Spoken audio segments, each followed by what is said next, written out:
நான் உச்சத்தில் இருக்கும் போது அரசியலுக்கு வந்தவன் பிழைப்பு தேடி அரசியலுக்கு வந்தவன் அல்ல ஒரு வரிய போடுறார். அவர் யார சொல்ல வர்றாரு? உச்சத்தில் இருக்கும் போது பிழைப்பு தேடி வந்தவன் பிழைப்பு தேடுறதுக்காக நான் அரசியலுக்கு வரலங்கிறார். யாரு? மறைந்த எம்ஜிஆர் சொல்றாங்க, புரட்சி தலைவர் சொல்றாங்க, இல்ல புரட்சி தலைவர் அம்மாவை சொல்றாங்க, இல்ல நமக்கெல்லாம் பிடித்த என் பாசமான அண்ணன் திரு கேப்டன் விஜயகாந்த் சார் அவர்கள் சொல்றாங்க.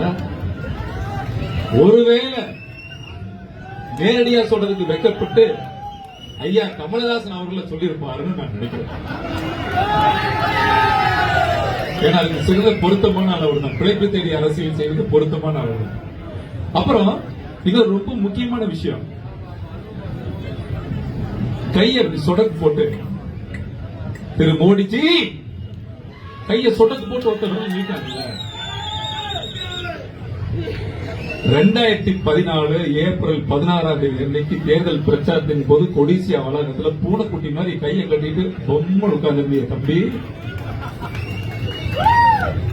இப்ப கேட்கிறார் அவரு, இஸ்லாமிய சகோதரர்களுக்கும் இஸ்லாமியர்களுக்கும் துரோகம் விளைவிக்க வந்ததா ஒன்றிய அரசு கேட்கிறீங்க தம்பி? அன்னைக்கு நீ என்ன கோரிக்கையை வச்ச? கச்சத்தீவை மீட்கிறதுக்கு வந்து பாத்தியா?